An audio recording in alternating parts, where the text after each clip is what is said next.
감사한 내용을 먼저 나누겠습니다. 우리 3월 첫째 주에 창조과학 탐사 광고 나가고 지난주에 광고 두 번째 나갔는데 지난주 오후에 마감했습니다. 왜냐하면 정해진 원이 거의 찼기 때문에 1차 마감을 하고요. 이제 혹시 나 이렇게 빨리 될 줄 몰랐다 그런 분들은 이제 대기자 명단에 기록해 놓으시면 내년 6월에 시행할 예정이기 때문에 그 사이에 변수가 있을 수 있습니다. 그런 면에서 기도하시면서 대기한다면 또 어떤 일이 벌어질지 모르니까 하시고요. 많이 기도해 주시면 감사하겠습니다. 50명이 갔다 오면 성경 66권을 정말 창세기부터 확실히 믿는 일이 이루어지므로 교회 분위기가 달라질 것입니다. 많이 기도해 주시고, 저도 광고하자마자 바로 인원이 다 차서 성도님들이 이렇게 오랫동안 기다리고 있었구나라는 생각을 하게 되면서 10년의 열매를 본다, 그런 생각을 해봤습니다. 많이 기도해 주십시오. 두 번째는 이게 40일 특세가 드디어 시작되는데요, 이번에 준비팀들이 아주 준비를 잘 해줬습니다. 특별히 여기 이제 강사 접대한 걸 우리가 다 여쭤봤어요. 아침 식사를 원하시는가, 새벽에 무슨 차를 준비할까요? 세밀하게 다 했는데 우리 두 목사님만 한 번씩만 식사를 원하신다고 그렇게 되어 있고, 모든 본문 제목 다 와 있거든요. 생각해 보니까 우리 3일씩 유명 강사님들이 오시니까 우리가 부흥회를 매주 하는 셈이더라고요.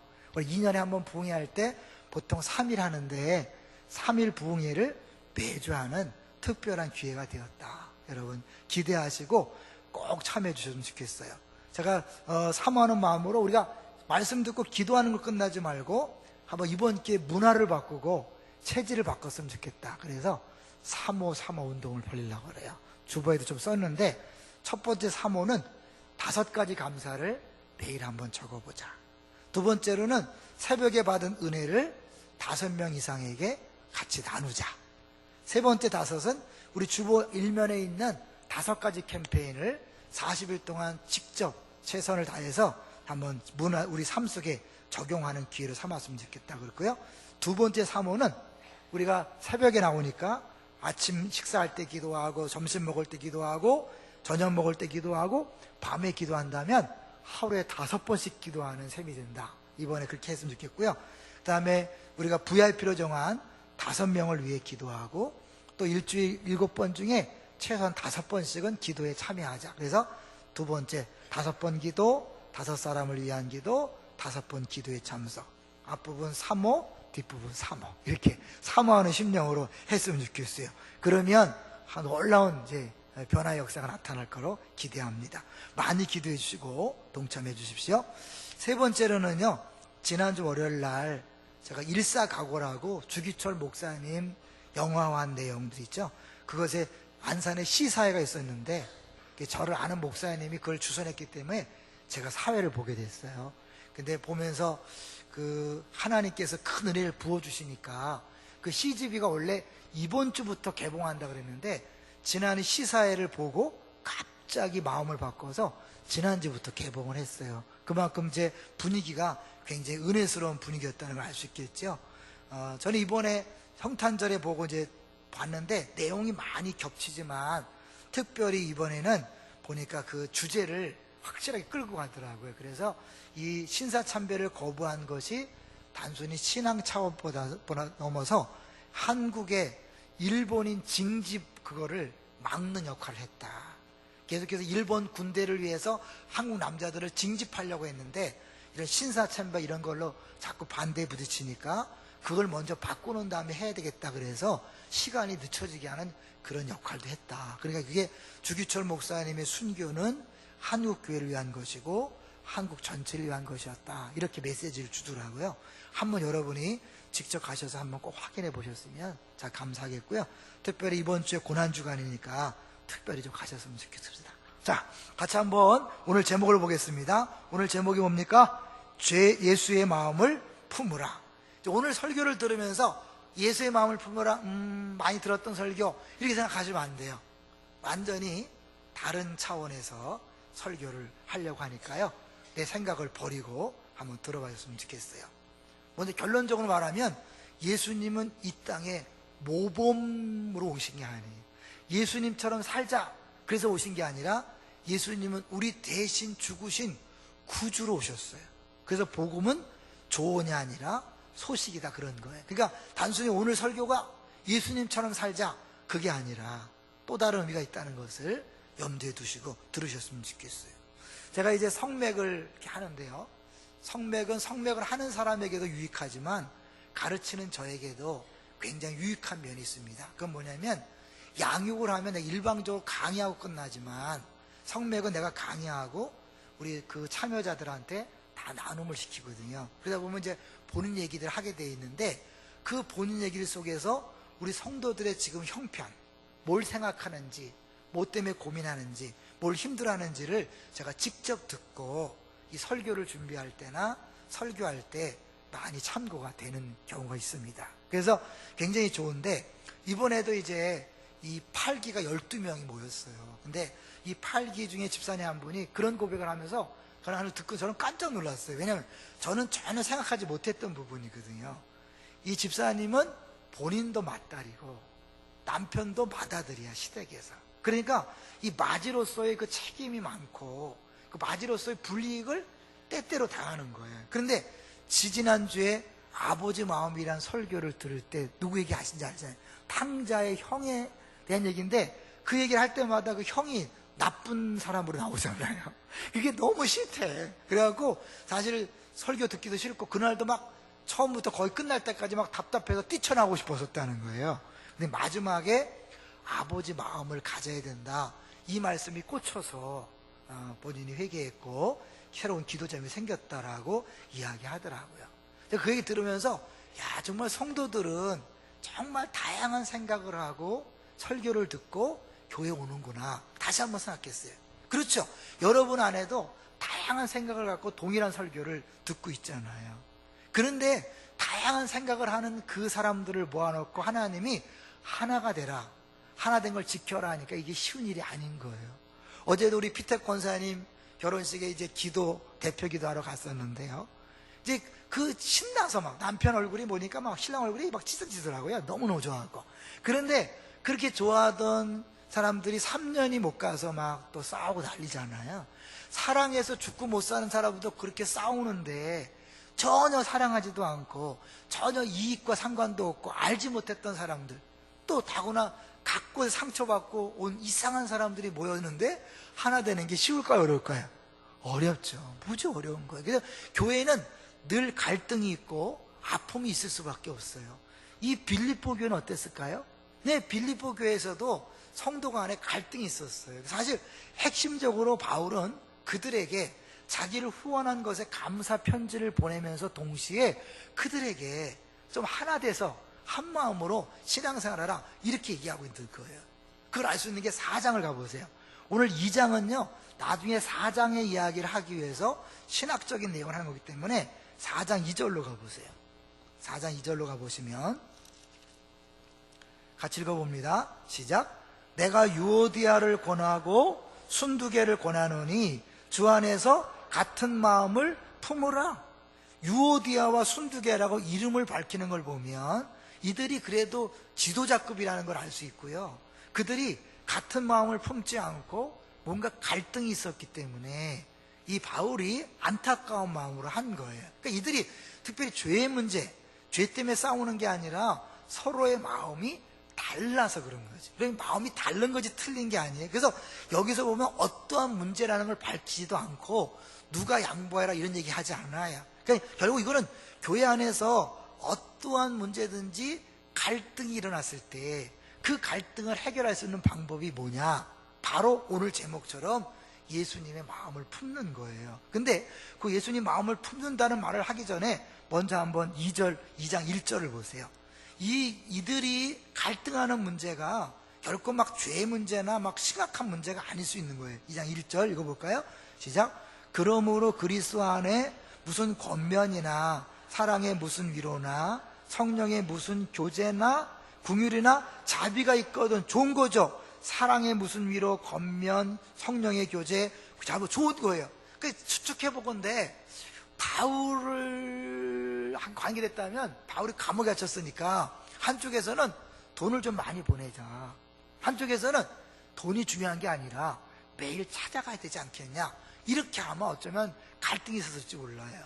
실제로 그거 보는 게, 저희 이제 큰 숲 모임에서 어떤 세미나를 준비하고 진행하는 과정 속에서 우리 큰 숲 팀하고 다른 이제 외부 기관이 협력해서 그 이제 행사를 진행하기 때문에 약간의 이제 어려움이 있었던 게 뭐냐면, 행사를 진행한 쪽에서는 처음부터 마지막까지 관심사가 돈인 거예요. 왜냐하면 그쪽 교회에서 나오는 예산을 가지고 해야 되기 때문에 이 돈이 굉장히 중요한 가치야. 이거는요, 뭐 세속적 그런 게 아니라 이 교회 일을 할 때에도 어떤 사람은 돈이 중심이에요. 근데 그 사람의 성장 과정이나 경험이나 교회 일을 하는 과정 속에서 뭐니 해도 돈이 중요하다. 왜? 돈을 잘못 다루면 교회에 문제가 생긴다. 이게 틀린 얘기가 아니라 그런 경험이 있는 거죠. 그런 사람은 뭐든지 참 돈을 계산하고 돈이 있느냐 없느냐 얼마 드느냐가 중심이야. 근데 이제 우리 큰 숲팀에서 그 담당자는 이왕이면 잘해서 한국교회 소개하고 싶은 마음이 있기 때문에 그런 분들은 명예가 더 소중한 거예요. 그러니까 잘하는 게 중요한 거예요. 돈이 많이 들어도 잘해야 돼. 이쪽은 뭐야? 좀 못해도 돈이 좀 덜 들었으면 좋겠어. 왜? 그게 잘하나 못하나 거기서 거기라는 생각이 드는 거예요. 이게 갈등인 거예요. 여러분도요, 돈이 중요합니까? 명예가 중요합니까? 난 돈도 명예도 다 필요 없다, 예수만이다, 이런 분이 있을 거예요. 그래, 안 그래요, 여러분. 그런 사람이 안 싸워. 근데 우리 안에 끊임없이 갈등을 하거든요. 부부끼리, 또 패밀리에서, 부서에서 의견 충돌이 일어나는 건 뭐냐면 틀린 게 아니에요. 다른 거예요. 가치가 다르고 생각이 다르고 관심사항이 다른 거예요. 그래서 바울이 뭐라고 하냐면 4절을 보세요. 2장 4절을 보시면 같이 읽어볼까요? 시작. 각각 자기를 돌볼 뿐더러 또한 각각 다른 사람들의 일을 돌보아 나의 기쁨을 충만하게 하라. 자기 일은 뭐고 다른 사람 일은 뭘까요? 좀 전에 말씀드린 것처럼 자기의 관심사예요. 자기가 중요하게 생각하는 거예요. 돈이면 돈, 명예면 명예. 근데 물론 돈, 명예 생각하지 않고 이건 교회를 위한 것이고 하나님을 위한 것이고 하나님 나라를 위한 것이다. 네, 다 맞아요. 그들이 틀린 얘기하는 게 아니에요. 근데 그렇게 각자 다른 걸 인정하고 바울이 말하는 건 뭐냐면 네 관심사도 중요하지만 다른 사람의 관심사를 네가 잘 살펴라. 그래서 어떻게 해야 돼요? 3절 읽어볼까요? 시작. 아무 일에든지 다툼이나 화용으로 하지 말고 오직 겸손한 마음으로 각각 자기보다 남을 낮게 여겨라. 내가 중요한 것, 그게 최고인 줄 알아요. 근데 아니라는 거예요. 진짜 우리가 하나 되기 위해서는, 같은 마음을 품기 위해서는 나보다 나은 사람 생각이 더 뛰어나다고 인정해 주라는 거예요. 실제로 아닐지라도. 그래서 이것을 보여주는 대표적인 모델이 바로 예수님이다, 그런 거죠. 5절이에요. 자, 그래서 이런 문맥하에서 5절을 보셔야 돼. 읽어볼까요? 시작.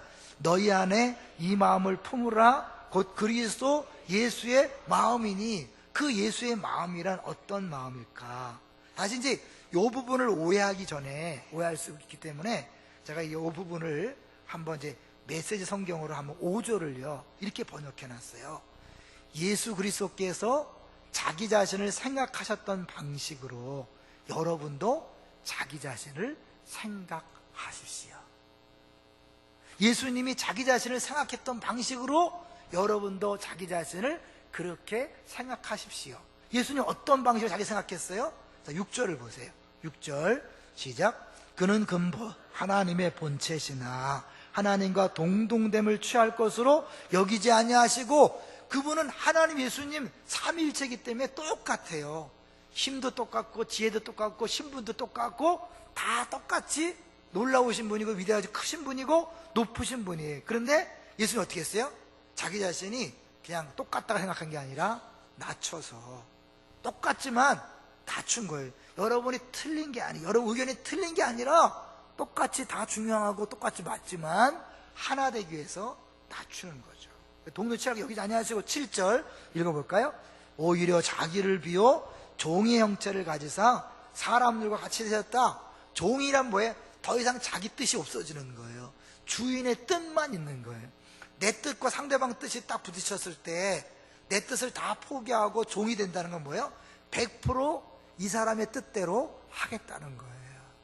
당신 50% 양보하고 나 50% 양보하자. 절대 안 돼요, 여러분. 부부끼리 그래서 하나 될 수 없어요. 한 사람이 100% 자기를 비워야 돼요. 패밀리에서 한 사람이 자기를 100% 비워야만 한 마음, 한 뜻이 될 수 있는 거예요. 예수님 하나님 똑같잖아요. 다 옳아요. 맞아요. 그렇죠. 예수님이 하나님의 뜻 아래 내려오셨어요. 그래서 그분은 종이 되어서 100% 하나님 뜻에 맞췄어요. 근데 어떻게 했다? 8절 보니까 시작. 사람의 모양으로 나타나서 자기를 낮추시고 죽기까지 복종하셨으니 그 십자가에 죽으심이라. 죽기까지 복종한 거예요. 복종이란 게 뭔지 알죠? 원해서 하는 게 아니에요. 예수님이 겟세마네 동산에서 할 수 있거든 이 잔을 내게서 옮기시옵소서 3번 기도했어요. 내 뜻대로 마옵시고 그랬죠. 예수님 뜻은 십자가 지고 싶지 않은 거예요. 고난당하고 싶지 않아요. 왜요? 그만큼 그게 어렵고 힘든 일이고 무시무시한 일이기 때문에 예수님 뜻은 아니에요. 그리고 또 해보세요. 하나님 예수님 똑같이 하나님인데 왜 예수님이 그런 고난을 당해야 돼요? 왜 그런 아픔을 당해야 돼요? 예수님 이러시잖아요. 네가 해라. 하나님 당신이 하시오 이럴 수 있잖아요. 근데 하나님은 가만히 계시고 예수님이 내려와서 마지막에 십자가에 죽기까지 한다는 게 쉽지 않잖아요. 근데 결국 내 뜻대로 마옵시고 아버지 원대로 되기 원합니다. 죽으셨잖아요. 여러분 이것이 바로 예수님의 마음이라는 거예요. 그러면 우리에게 적용하면 어떻게 된다는 거예요? 부부간에 또 우리 성도 상호 간에 의견 충돌이 있을 때 진리 비진리 문제가 아니라 뭐 예수를 안 믿고 뭐 이단을 믿자 이렇게 하면 안 되잖아요. 그런 진리 비진리 문제가 아니라면 우리는 기꺼이 나를 비워서 상대방 의견을 100% 들어주는. 여기서 잠깐 생각해 볼 필요가 있어요. 만약에요 신앙생활을 20년 한 사람하고 신앙생활 1년 한 사람하고 의견 충돌이 벌어졌어요. 교회 입장에서 볼 땐 누구 의견을 따라야 되죠? 상식적으로 볼 땐 20년 한 사람 의견이 옳을 수 있어요. 그렇죠? 그러니까 우리가 볼 때는 1년 차가 20년 차 앞에 고개를 숙이고 내려가야 되지만 이 성경적으로 볼 때 어떻게 해요? 20년 차가 자기를 비워야 돼요. 왜요? 아직 1년 차는 예수님을 모르잖아요. 부부끼리 누가 져야 될까요? 누가 십자가를 지고 누가 낮아져야 될까요? 더 믿음 좋은 사람이 낮아지는 거예요. 더 예수를 더 사랑하는 사람이 자기를 비워요. 왜? 그래 하나가 되는 거거든요. 왜 꼭 내가 해야 되는가? 여기서 이 숙제예요. 왜 나만 이래야 되는가? 왜 나만 손해봐야 되는가? 여기서요 우리 9절 한번 보세요. 자 9절 읽어볼까요? 시작. 이러므로 하나님이 자기를 지극히 높여 모든 이름 위에 뛰어난 이름을 주사. 여기서 잘못하면요 이 말씀을 우리가 율법적으로 설교할 수 있어요. 예수님이 자신을 낮추시니까 봐라 하나님이 높이신 것처럼 너희도 자기를 낮추면 하나님 높여주신다. 맞아요 틀려요? 예수님은 원래 높았던 분이에요. 또다시 높아질 그런 것도 없는 거예요. 이거는요 그런 차원이 아니에요. 그래서 처음부터요 선입관을 갖지 말고 들어가는 거예요. 이게 도덕적인 설교가 아니에요. 뭐뭐 해라 예수님처럼 하라 그러면 성공할 것이다 그런 전략이 아니에요. 자 10절 그럼 뭐냐 10절 읽어볼까요? 시작. 하늘에 있는 자들과 땅에 있는 자들과 땅 아래에 있는 자들로 모든 무릎을 예수의 이름에 꿇게 하시고. 예수를 꿇게 한 이유가 뭐냐? 11절요 11절 시작. 모든 입으로 예수 그리스도를 주라 시인하여 하나님 아버지께 영광을 돌리게 하셨느니라. 예수님이 영광을 돌린 거예요? 하나님이 그렇게 하신 거예요? 하나님이 하신 거예요. 제가 주보에다가 패밀리 예배 순서지에 뭐라고 했냐면 하나님 앞에 영광을 돌린다는 건 뭘까요? 그리고 여러분이 최근에 하나님께 영광을 돌린 것을 한번 적어보십시오 그랬어요. 엄밀한 의미에서요 우리는 하나님께 영광을 돌릴 수 없어요. 왜냐하면 하나님의 영광이라는 것은 뭐냐면 그 본질이 드러난 거기 때문에 우리가 아무리 애쓰고 노력해도 하나님 수준을 맞출 수가 없어요.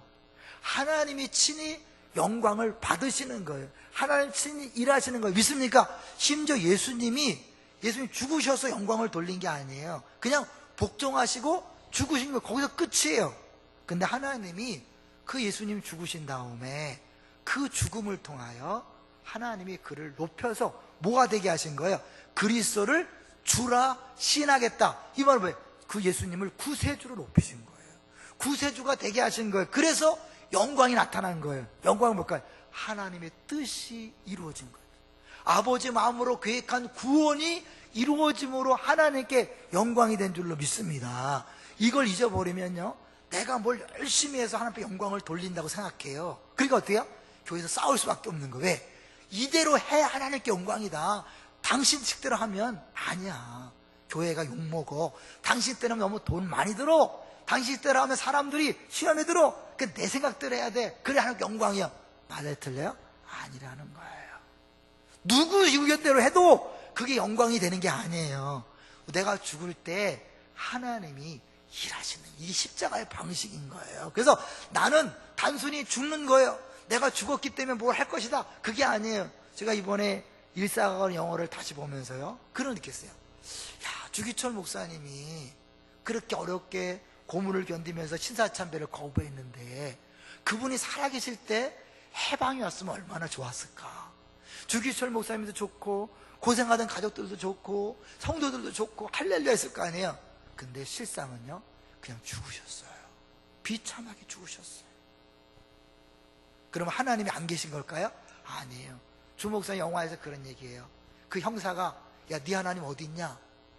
내가 지금 이렇게 고난을 견디는 것은 내가 하는 게 아니라 주님이 지금 이 고난을 감당하고 있다.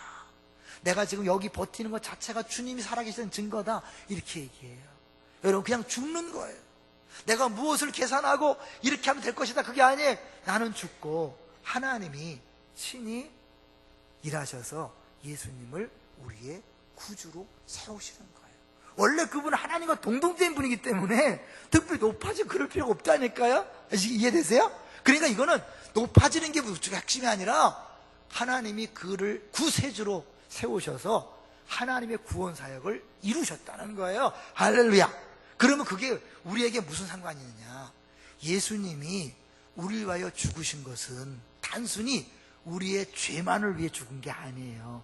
죄 용서하시기 위해서 죽은 게 아니에요. 이게 무슨 얘기냐면, 예수님께서 그냥 우리 죄를 용서하시기 위하여 죽으시고 끝났다. 그럼 어때요? 죄는 없지만 하나님이 옳다고 인정하는 의로움은 아직 없는 거예요. 그럼 내가 뭐야? 내가 열심히 노력해서 하나님 인정을 받으려고 애를 쓰는 작업이 필요한 거죠. 자칫 잘못하면 예수를 믿는다고 하면서 그 예수님이 내 죄만 용서한 것으로 믿는 사람이 너무나 많아요. 그래서 그 다음은 뭐예요? 내 죄는 용서받았지만 이제는 뭐예요? 하나님의 복받기 위하여, 하나님의 사랑받기 위하여, 인정받기 위하여 내가 뭐든지 열심히 해야 되겠다, 이런 거예요. 그러니까 뭐예요? 그 열심과 열심히 부딪히는 거예요. 아니에요. 예수님 우리 죄를 위하여 죽으셨을 뿐만 아니라 우리를 의롭다 하시기 위해 죽으신 줄로 믿습니다. 의롭다는 건 뭐예요? 하나님이 나를 인정하는 거예요. 더 이상 내가 하나님을 기쁘시게 하기 위해서 뭐가 필요하지 않은 거예요. 그냥 나를 내 사랑 아들이요, 내 기뻐하는 자를 인정하기 때문에 내가 신앙생활하면서 나를 입증할 필요가 없어요. 내가 얼마나 기도를 열심히 하는지, 내가 봉사를 얼마나 잘하는지, 행사를 잘 열심히 하는지, 그런 걸 증명할 필요가 없는 거예요. 그러니까 어때요? 나를 내세우지 않고 기꺼이 죽을 수 있는 거죠. 그런데 이 사실을 믿지 못하면 자꾸 자기를 입증하려고 그래요. 패밀리에서, 가정에서, 교회에서 그런 내 의견이 통과돼야 돼. 내 생각대로 해야만 돼. 그래야 뭔가 잘 될 것 같아. 아니에요. 그래봤자 내 영광이 드러나는 거예요.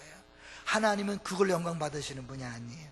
하나님은 친히 일하셔서 친히 영광 받으시는 분이에요. 믿습니까? 이제 여기서요, 중요한 게 있는데, 예수님께서 나의 죄만을 위해 죽으신 것이 아니라 나를 의롭다 하시기에 죽으셨다면, 나의 모든 것을 위해서 죽으셨다면 이제 뭐예요? 그 고난이 나를 위한 고난으로 이렇게 다가오는 거예요. 내 모든 것을 다 해줬기 때문에 이제 내가 나를 위해 할 건 없고, 그 예수님이 나를 위해 이렇게 죽으셨다면, 고난 당하셨다면 나는 뭐 할까? 예수 나를 오라 하네.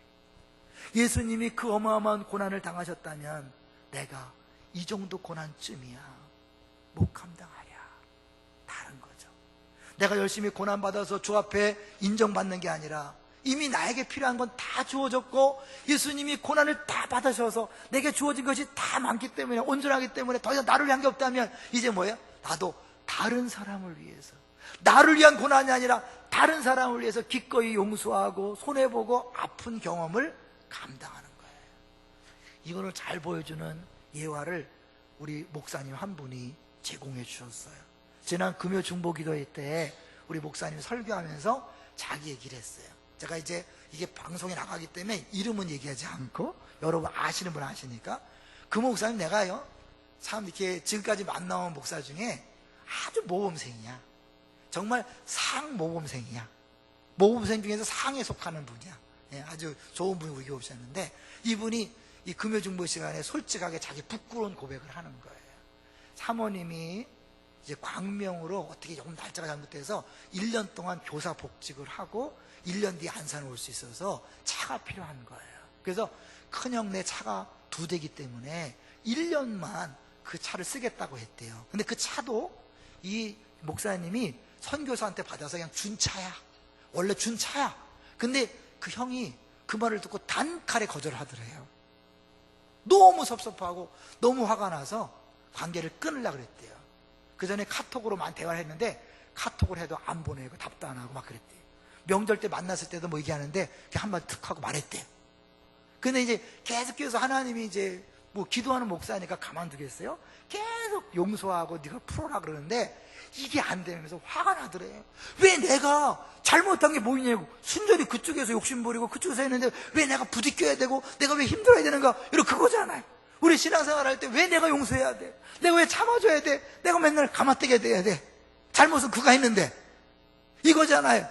사실 우리가요 그런 부분에서 힘든 게 뭐냐면, 이런 말씀을 네가 낮추면 하나님 높이실 것이다, 이런 설교를 계속 들었기 때문에 우리는 내가 뭘 하면 하나님 뭐 하실 것이 이게 딱 박혀 있어요. 그래서 내가 기도하면 하나님께서 재정의 복을 주시고 건강의 복을 주시고 하는 거예요. 그러니까 네가 용서하면 하나님께서 어떻게 이거에 딱 뵙게 돼요? 그러니까 어때요?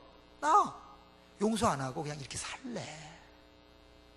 나 사랑 안 하고 그냥 이렇게 살래. 왜? 부족함이 없는 거죠. 지금 충분한데 내가 굳이 그렇게 고통하면서 아파하면서 내가 왜 양보하고 내가 손해보고 왜 사랑해요? 그냥 이렇게 살래. 여러분의 마음 아니에요, 그죠?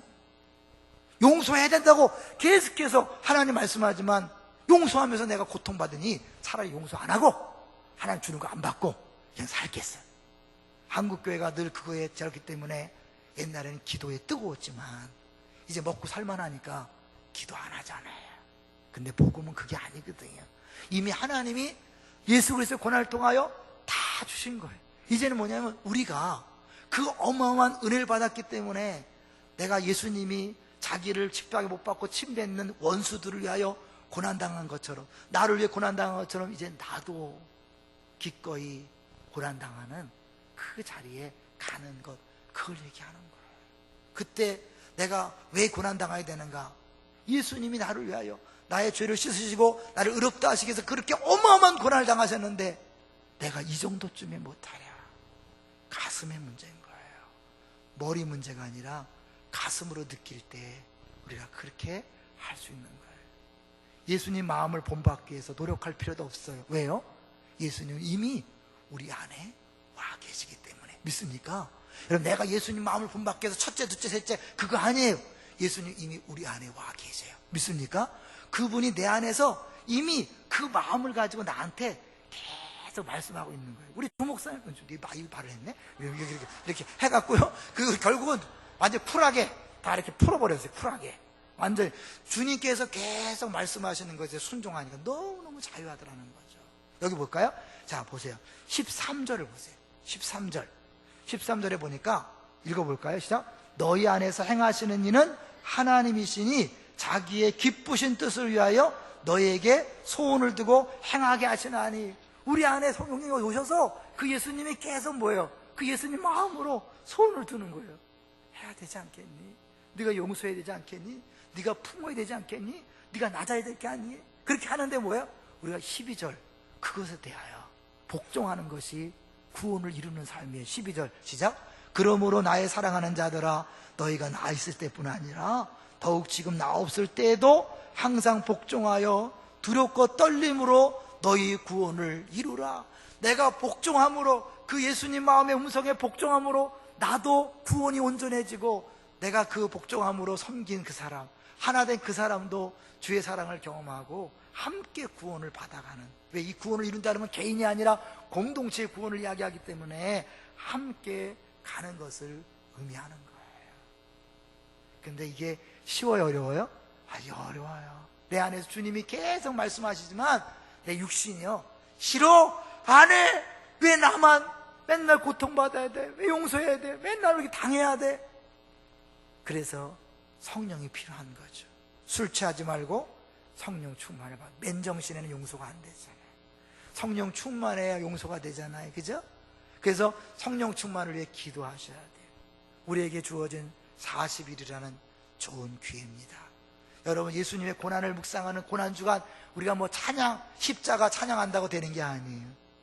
사실은 정말 그 십자가의 그 고난을 깊이 묵상하고 그것이 내 가슴 속에 와야 돼. 그리고 그것이 손과 발로 나타나야 돼. 그거는 우리가 결단한다고 되는 게 아니라 성령께서 역사하셔야 돼. 그래서 기도가 필요한 거예요. 하루 이틀이 아니라 40일이 필요한 거죠. 왜요? 나를 위한 것뿐만 아니라 우리 안산과 한국교회 땅에 떨어진 그 아픔, 그 목사님들이 죄짓고 싶어서 죄진 게 아니라, 성도들이 잘못돼서 한 게 아니라 그 육신 때문에 그랬으니까 우리가 기도해줘서, 오병이어로 기도해줘서 하나님께서 성령을 부어주심으로 안산의 교회를 살리고 한국교회를 살리는 그런 기회가 되기를 바랍니다. 여러분, 먼저 내 자신을 위해서 성령을 구하시는 기도가 되고요, 그래서 내 안에서 끊임없이 말씀하시는 그 예수님의 음성에 순종하고 예수님 마음에 그 따라가는 그런 삶 살 뿐만 아니라 내 주변과 안산과 민족을 살리는 우리 모두 되시기를 주의 이름으로 축원합니다.